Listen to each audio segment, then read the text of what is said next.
रमला खैरियत है? डॉक्टर सिद्दीकी आ गए क्या? आनी वो तो आकर चले गए। वो कह रहे हैं हानिया की तबीयत ठीक नहीं है और हमें उसे चाइल्ड स्पेशलिस्ट के पास लेकर जाना चाहिए। फिर मैंने तो हारिस से कहा है लेकिन वो कह रहे हैं हमें और वेट करना चाहिए, शायद ठीक हो जाए। ये हारिस को कब अकल आएगी?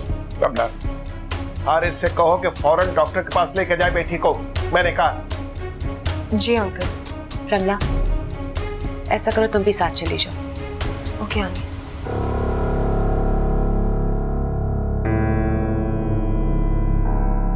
अच्छी खासी तो है रमला, क्या हो जाता अगर हारिस से शादी कर लेता तो? बिलाल भाई घर में कुछ हुआ है क्या? क्यों, क्या हुआ? अम्मी और आपा अचानक से देख के मुझे परेशान हो गई और आप भी मुझे बहुत टेंस लग रहे हैं। दुख और परेशानियों ने तो इस घर में जैसे डेरे डाल लिए हैं। क्या मतलब? कुछ नहीं, तुम खैरियत से रहने आई हो अचानक? वो हारिस गए हुए थे, मेरा दिल घबरा रहा था इसलिए आ गई। क्यों, नहीं आना चाहिए था क्या? अरे नहीं भाई, मैं कौन होता हूँ मना करने वाला। भाई आपका घर है, आप किसी को भी आने से मना कर सकते हैं।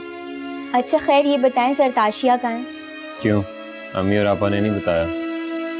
वो मुझे हर बात कहाँ बताती हैं, अभी भी बैठकर यही डिस्कस कर रही होंगी कि मैं यहाँ क्यों आ गई। कभी कभी तो मुझे ऐसा लगता है कि मैं इस घर का हिस्सा थी ही नहीं। अच्छा खैर छोड़ो, दिल पे मत लिया करो ये बात है। ये बताओ गुड़िया कहाँ है? वो सो रही है। कोई नाम वाम रखा उसका? अपने मसलों से निकलूंगी तो ही कोई नाम सोचूंगी ना। अरे भाई, तुमने और हारिस भाई ने कोई नाम तो सोचा होगा ना? हारिस ने तो सारे बॉयज के नाम ढूंढ के रखे हुए थे। चल, अब लड़की होने की नाराजगी में उसका नाम ही नहीं रखोगे? नहीं ऐसी कोई बात नहीं है, आप कोई नाम बताएं। भाई तुम मायरा से पूछो, उसको बहुत शौक है बच्चों के नाम रखने का, और इसी बहाने उससे बात भी हो जाएगी। चलें, मैं कोशिश करके देखती हूँ कि वो मुझसे बात कर ले। अच्छा मैं गुड़िया को देख के आती हूँ।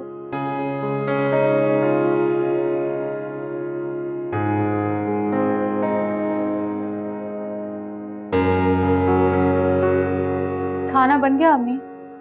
हाँ बस तैयार हो गया, थोड़ी सी देर है। ऐसे अम्मी एक बात नोट किया आपने, शिजा इतनी उलझी परेशान लग रही है। अरे मेरा सारा ध्यान तो मेरे बिलाल की तरफ है। किस मुसीबत में फंस गया बैठे बिठाए मेरा बच्चा। क्या करें अम्मी, अल्लाह के काम है, अब क्या कर सकते हैं। हाँ सही कह रही है तू, अब तो दिन रात मेरा कलेजा जलता है। खैर ये बता शिजा को क्या जवाब दें, वो तो जरताशिया का पूछ रही है, आखिर कब तक छुपाएंगे उससे? बता देंगे ना 2-4 दिन में। आप फिलहाल शिजा से पूछे ना, क्यों परेशान है वो, क्या मसला है उसके साथ? अरे कहाँ बताती है वो घर की बातें, होगी सास से कोई मुंह मारी। उसकी सास के पास टाइम कहाँ है, हर वक्त तो वो शॉपिंगों में या पार्टियों में लगी हुई थी, उसके साथ कहाँ हुई होगी मुंह मारी। हाँ ये बात तो बिल्कुल सही कह रही है तू। तो कहीं हारिस के साथ तो झगड़ा नहीं हो गया? मुझे तो कुछ ऐसा ही लग रहा है। अल्लाह खैर करे, एक वही तो है जिसकी तरफ से कुछ सुकून है मुझे, वरना तो मेरे हर बच्चे के साथ कोई ना कोई परेशानी लगी हुई है। अब मसले मसाइल तो हर बंदे के साथ होते हैं ना अम्मी, कोई बताता है कोई छुपाता है। अच्छा खैर तू जरा सालन को देखना, मैं बिलाल को देखूं, बेचारे ने सुबह से नाश्ता भी नहीं किया। हाँ पूछे, सुबह नाश्ता भी नहीं किया था। जल्दी से ले आओ। ये लो।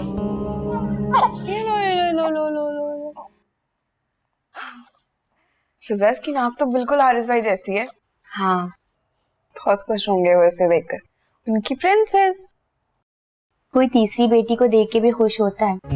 ऐसी बात नहीं है शिजा, तुम्हें याद जब तुम्हारी ट्विंस बेटियां हुई थी, हारिस भाई कितना खुश थे, और उन्होंने तुम्हें डायमंड सेट भी दिया था। अच्छा लाओ इसे मुझे तो, मैं सुला दूं।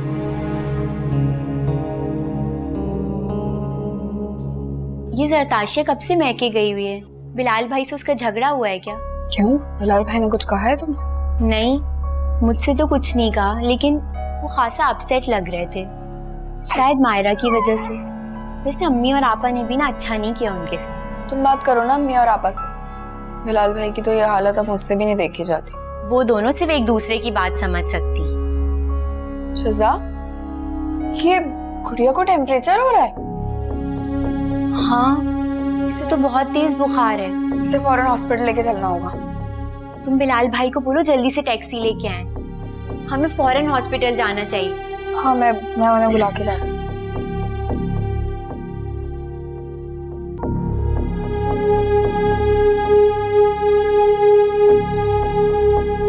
इतना सब कुछ हो गया और आप मुझे अब बता रही हैं? अरे बेटा, मैं तुम्हें क्या परेशान करती परदेश में? वैसे भी इतनी दूर बैठ के तुम कर क्या सकते थे? कम से कम मैं बिलाल को फोन करके समझा तो सकता था ना। उससे बात करने का फायदा? उसकी कोई घर में सुनता है क्या? क्या मतलब है? वो घर का इकलौता मर्द है, खवातीन के सामने स्टैंड तो ले सकता था। इतना दमखम होता ना उसमें तो बात इतनी बिगड़ती नहीं।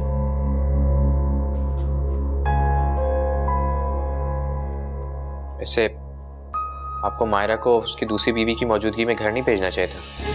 अरे हम कब भेजना चाहते थे? तो मायरा की बच्ची खुद। अम्मी बस कर दे, आखिर कब तक आप मुझे ताने देती रहेंगी? लो, मैं ताना कहाँ दे रही हूँ? मैं तो बस आतिफ को बता रही थी, इसने पूछा था इसलिए। 100 दफा कह चुकी हूँ कि मुझसे गलती हो गई। अब क्या फांसी पर लटकाएंगी? देख रहे हो तुम इसे? जरा सी बात के उल्टे सीधे मतलब निकाल रही है। अम्मी आप भी तो एक बात के पीछे ही पड़ जाती हैं। अरे मायरा, देखिए तुमने इसकी हरकतें, जरा सी बात पे चिढ़ने लगी है। अम्मी आप भी तो उसकी फीलिंग्स तो समझे ना, डबल टेंशन से गुजर रही है वो। अच्छा, हमको तो जैसे कोई टेंशन ही नहीं है। सारी रात ये सोचते हुए गुजर जाती है कि इसका होगा क्या आइंदा। तो आप क्यों टेंशन ले रही हैं? मैं हूं ना, अब मैं आ गया हूं, मैं देख लूंगा सबको। क्या करोगे तुम? बस आप देखती जाइएगा, एक दिन हिना आपा और फुप्पो खुद माफी मांग कर इसे अपने घर लेकर जाएंगी। और वो बिलाल की दूसरी बीवी, उसका क्या होगा? उसका भी कोई ना कोई हल निकाल लूंगा, बस आप टेंशन ना लें।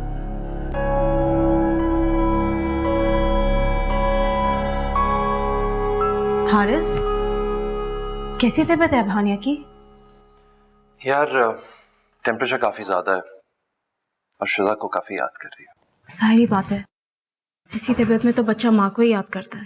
और मजाल है शिजा की, एक दफा भी फोन नहीं किया मुझसे, ना सही उसकी गवर्नर से ही बात कर लेती। अभी तो खुद नाराज होके गई है, कर लेगी 3-4 दिन में फोन। भाड़ में जाए, कम से कम मैं उसका फोन नहीं उठाने वाला। अच्छा अब तुम टेंशन ना लो, चलो हम हानिया को किसी पीडियाट्रिशियन के पास लेके चलते हैं। यार मैं उसे अकेला हैंडल नहीं कर सकता रामला। तो मैं हूं ना, और हम मेड को भी तो साथ लेके जाएंगे। प्रॉब्लम क्या है? मेरा ख्याल है 1-2 घंटे वेट कर लेते हैं, शायद डॉक्टर की मेडिसिन काम आ जाए। Haris, what's wrong with you? तुम पिछले 3-4 घंटों से यही बात कर रहे हो। अल्लाह ना करे बच्ची को कुछ हो गया तो? ऐसा ना कहो। अच्छा ऐसा करता है, मैं उसकी मेट को कहता हूँ, उसको रेडी करते हैं। रहने दो, हानिया को मैं रेडी कर लूंगी। अजीब माँ बाप हो तुम दोनों, ख्याल ही नहीं है बच्ची की तबीयत का। यार तुम रमला रहने दो, उसकी गवर्नेंस हैंडल कर लेगी, don't worry about it. Haris, अब आप मेरे और हानिया के मामले में नहीं बोलेंगे। यार मैं तो इसलिए कह रहा था, तुम्हारा एक्सपीरियंस नहीं है ना इन चीजों में। अब इतना मुश्किल काम भी नहीं है, और वैसे भी I am extremely fond of Haniya. तुम जाके चेंज करो, मैं बच्ची को देखती हूँ। Thank you Ramla, thank you so much. Please don't be so formal, anything for you. चलो तुम रेडी हो? रेडी हो क्या?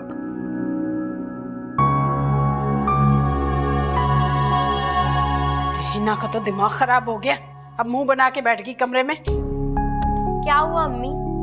अरे होना क्या है, कह रही है कि मेरे बेटे का तो ख्याल ही नहीं रखते थे और शिजा की बेटी का इतना ख्याल रखते हैं क्योंकि उसका बाप अमीर आदमी है, जैन का बाप कबाड़िया था, इसलिए सोतेलो जैसा सलूक किया मेरे जैन के साथ। अम्मी छोड़े उन्हें, पता नहीं बिलाल भाई कहाँ रहेगा, टैक्सी लेके नहीं आए, गुड़िया को इतना बुखार हो रहा है। हाय अल्लाह, अच्छा मैं चलूं तेरे साथ? नहीं आप रहने दें, मुझे लगता है बिलाल आ गया। मैं चलती हूँ। अच्छा सुनो, ख्याल से जाना बेटा, किसी अच्छे डॉक्टर को दिखाना। जी। हीरा, गुड़िया को लाओ जल्दी, भाई आ गए। या अल्लाह। यार हानिया तो बिल्कुल डल होके लेटी हुई है। हाँ हारिस, टेम्परेचर भी तो बहुत तेज है ना बेचारी को। यार इतनी सी देर में इतना टेम्परेचर हो गया, मुझे तो बहुत टेंशन हो रही है। नहीं, इंशाल्लाह ठीक हो जाएगी, प्लीज डोंट वरी। जरा सा टेम्परेचर था बच्चे को, तुम खामखा इतनी परेशान हो गई। क्या करूं बिलाल भाई, तानिया की डेथ के बाद मैं बच्चों के मामले में बहुत ज़्यादा सेंसिटिव हो गई। अच्छा चलो खैर वो तो ठीक है। ये हारिस भाई कब आ रहे हैं वापस? वो तो 10-15 दिन के लिए दुबई गए हैं, देखें कब वापसी होती है। अच्छा चलो ठीक है, तुम खड़ी हो यहाँ पे, मैं जरा टैक्सी का बंदोबस्त कर लूँ। हाँ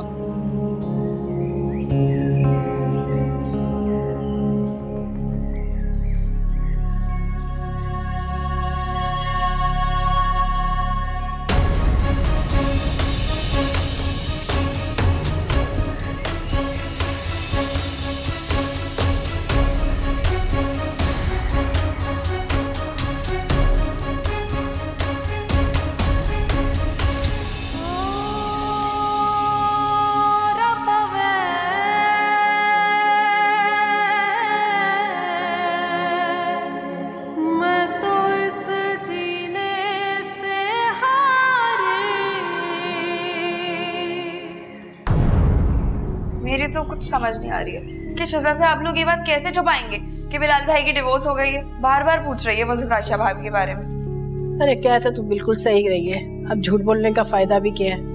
लेकिन बताएं कैसे? वो तो हमें ही कसूरवार समझेगी।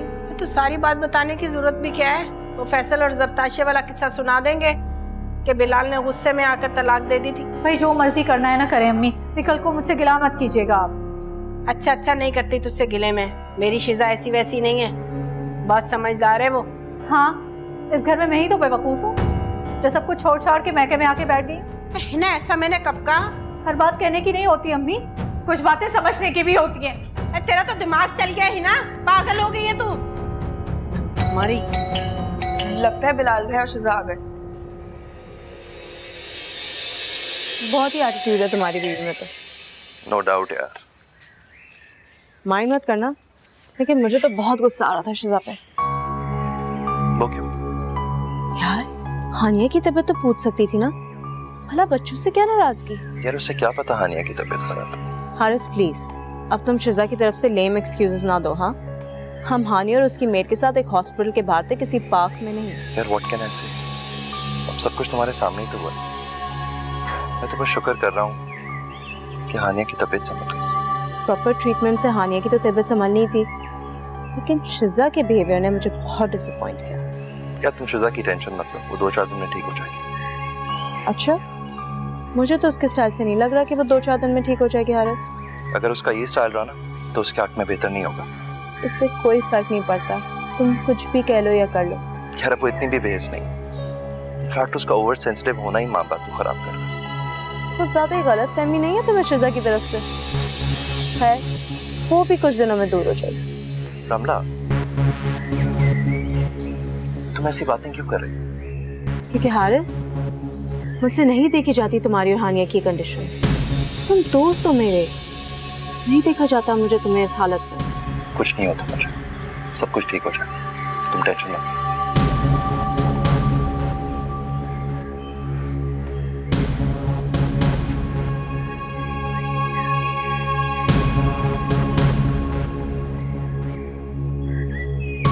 ये कोई छोटी बात नहीं है शिजा। बिलाल भाई आप मुझे बताएं कि मैं क्या करूं। कम से कम तुम्हें अम्मी और आपा को बताना चाहिए था। आपको उन दोनों के मिजाज का नहीं पता? अपनी जज्बातियत और जल्दबाजी से सारा मामला खराब कर देंगी वो लोग, स्पेशली हिना आपा। वैसे माइंड मत करना शिजा, तुमने भी घर छोड़कर अच्छी खासी जज्बातियत का मुजाहरा किया। तो क्या करती, वहाँ बैठकर अपना दिल जलाती। यार अभी हारिस भाई ने कोई ऐसा वैसा कदम तो नहीं उठाया था ना, लेकिन अब तुम अच्छी खासी बनी बनाई जगह छोड़ के आ गई हो। अब तो कुछ भी हो सकता है। अब पीछे रह ही क्या गया। अभी भी कुछ नहीं बिगड़ा शिजा, लेकिन इस तरह तुम्हारे घर छोड़ के आने से हारिस भाई की कजन को दूसरा मौका मिल गया, और वो लोग हारिस भाई को दूसरी शादी के लिए आराम से मजबूर कर सकते हैं। मुझे मालूम है, लेकिन मुझे लगता है कि हारिस ऐसे नहीं। मैं भी ऐसा नहीं था शिजा, लेकिन फिर क्या हुआ, अम्मी और आपा ने मजबूर कर दिया ना। तो बेचारी मायरा कितनी हर्ट हुई होगी इस फैसले से। बिलाल भाई आप मुझे बताएं कि मैं अब क्या करूं। मेरा ख्याल है तुम्हें फौरन हारिस भाई को फोन करना चाहिए और उनसे पूछो वो लोग क्या करने आए थे हानिया के साथ हॉस्पिटल। मैं भी तो हॉस्पिटल में खड़ी हुई थी उसकी बेटी के साथ, उसने एक भी दफा नहीं देखा, तो मैं क्यों फोन करके पूछूं? वो मर्द है शिजा, और मर्दों को इन छोटी छोटी बातों का कहाँ ध्यान रहता है। हाँ, दिन रात झूठ बोलने की तरफ तो बहुत जाता है ध्यान। मुझे तो लग रहा है कि मकाफात अमल है शिजा। जिस तरह हम लोगों ने मायरा के साथ किया, तुम्हारे साथ बिल्कुल वैसा हो रहा है। मायरा से याद आया, मुझे उसे कॉल करनी थी। अच्छा बिलाल भाई, प्लीज़ आप अम्मी और आपा को मत बताइएगा, मैं उन्हें अपने तरीके से समझा दूँगी। फिक्र मत करो, मैं कुछ नहीं कहूँगा। जी।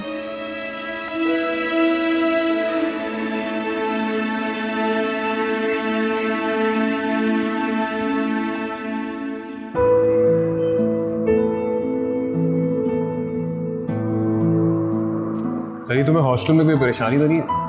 नहीं, मैं तो बहुत एंजॉय कर रही हूँ अपनी बेफिक्री की जिंदगी को। चलो अच्छी बात है। मुझे तो अभी तक यकीन नहीं आ रहा कि मेरी उस खानदान से जान छूट गई है। वाकई बहुत अजीब लोग थे। हाँ, पता नहीं मायरा बेचारी को बिलाल की असलियत के बारे में पता होगा या नहीं। पागल थोड़ी है, अपने पैर पे खुद कुल्हाड़ी मारेंगे बता के। काश मेरे पास उसका नंबर होता। तो क्या करती थी? अरे फोन करती और उसको बताती बिलाल की असलियत के बारे में, जो बड़े गुन गाते फिरती है ना बिलाल के। वो तो उसकी कजन है ना, कॉम्प्रोमाइज कर लेगी। नहीं, इतना बड़ा झूठ बोलने पे वो कभी माफ नहीं करेगी बिलाल को, ये बता दूं मैं आपको। वैसे हमें क्या है, तुम दोनों का मामला है। हाँ खैर छोड़ो, हमें क्या। अच्छा मुझे ना चाचा के घर पे छोड़ाओगे? खैरियत? हाँ, मैं सोच रही हूँ कि 1-2 दिन उनकी तरफ भी रह के आ जाऊँ, ताकि उन्हें ही मेरी तरफ से इत्मीनान हो जाए। शुक्र है तुम्हारी अकल ने काम करना तो शुरू कर दिया। हाँ, कि सब कुछ ना आपकी सोबत का असर है, वरना उस खानदान ने तो मेरी सारी सोचने समझने की सलाहियत खत्म ही कर दी थी। छोड़ो ना उनकी बातें, अपने बारे में सोचो, मेरे बारे में सोचो, हमारे फ्यूचर के बारे में सोचो।